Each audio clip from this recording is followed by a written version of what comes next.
Hi, my dear students. I hope you're all quite well. Take care of your health and kindly advise you to watch the uploaded videos and the audios. So, really, teachers are putting more effort only for the welfare of the students. So, my dear children, please listen the audios and videos uploaded by your teachers. So in the last class, we studied about the properties of boron and borax. And in this class, we are going to study about the preparation, properties, structures and the uses of boric acid. So already you know about boric acid. Can you tell me what is the formula for boric acid? Yes, it is H3BO3. First, let us see about the preparation of boric acid. Boric acid can be extracted from borax and columnite ore. So already you know the formula for borax and for the columnite. Can you tell me what is the formula for borax? Yes, it is Na2B4O7. Just see the picture. Borax, it is treated with sulfuric acid.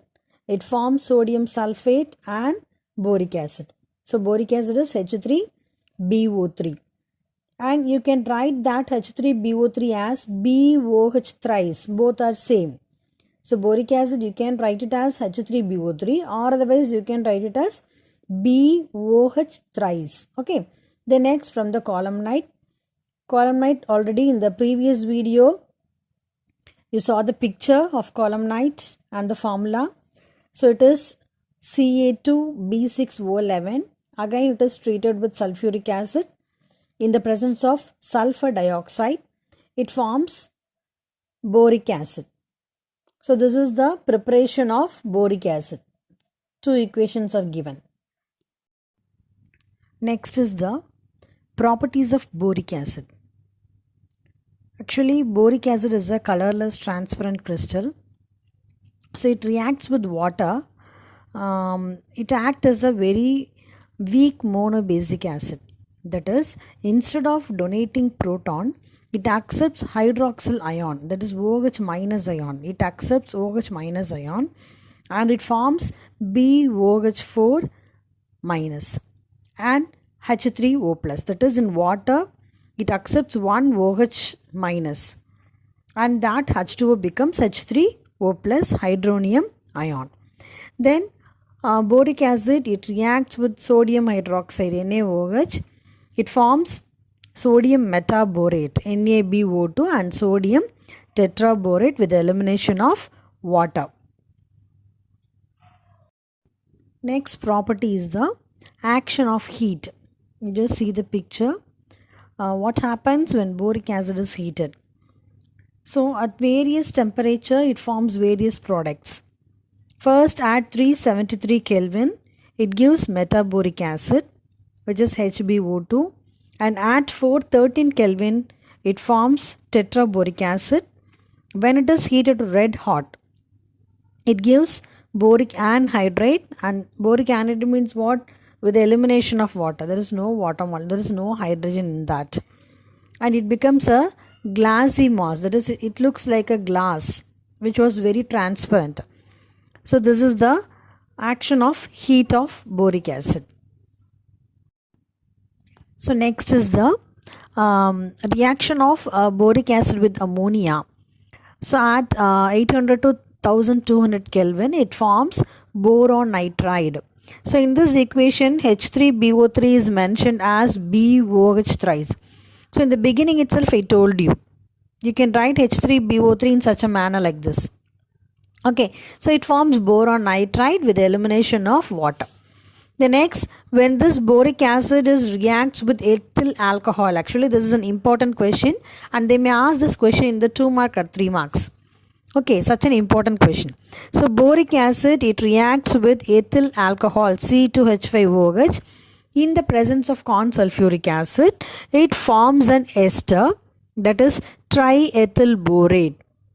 See the equation, it is mentioned BOC2H5 thrice, that is called as the triethyl borate. with the elimination of water. When the vapor of this ester it burns with the green edged flame, and this reaction is used to identify the presence of borate. So if you pass that vapor into a flame, it gives a green color flame. So by that you can easily identify that it contains borate. So this is the test to identify the presence of borate. Such an important question. Then when this trialcohol borate on reaction with sodium hydride, that is NaH, in the presence of tetrahydrofuran. Tetrahydrofuran is nothing but C4H8O is called as the tetrahydrofuran. Simply you can name it as THF. So in the presence of THF, it forms a coordination compound that acts as a powerful reducing agent. Actually, equation is not mentioned in your, it's not given in your book. It is given in the form of a note. So this is very important question. Have a glance. Next one is the formation of boron trifluoride. So when boric acid, when it is treated with calcium fluoride, CaF2, see the picture. When boric acid is treated with CaF2, calcium fluoride, in the presence of corn sulfuric acid, it forms boron trifluoride, BF3, with the elimination of calcium sulfate and water. Then next, when boric acid is treated with soda ash, so actually in your book it is given wrong. Instead of boric acid, it is typed as borax. So you can change that afterwards. So change that. When boric acid is heated with soda ash is nothing but it is sodium carbonate. Na2CO3 is called as the soda ash. So when boric acid is treated with sodium carbonate, it forms borax. Borax, already you know the formula, Na2B4O7, with the elimination of carbon dioxide and water. So up to this, the properties of boric acid has been over. Next one is the structure of boric acid. Just see the picture. So already you know the formula. What is the formula of boric acid? It is H3BO3. So boric acid has a two-dimensional layered structure. It consists of BO3 3- unit. You just see the top. First see the top. One boron is there and it is bonded with 3 oxygen atoms. So actually oxygen is an electronegative element. So O-, O-. So BO3 3- is mentioned. So it consists of that unit. So that one unit is linked with hydrogen. Is it correct? So that each oxygen atom is linked with one hydrogen. Again, that hydrogen is linked with another one more BO3 3- unit. So this is the structure of boric acid.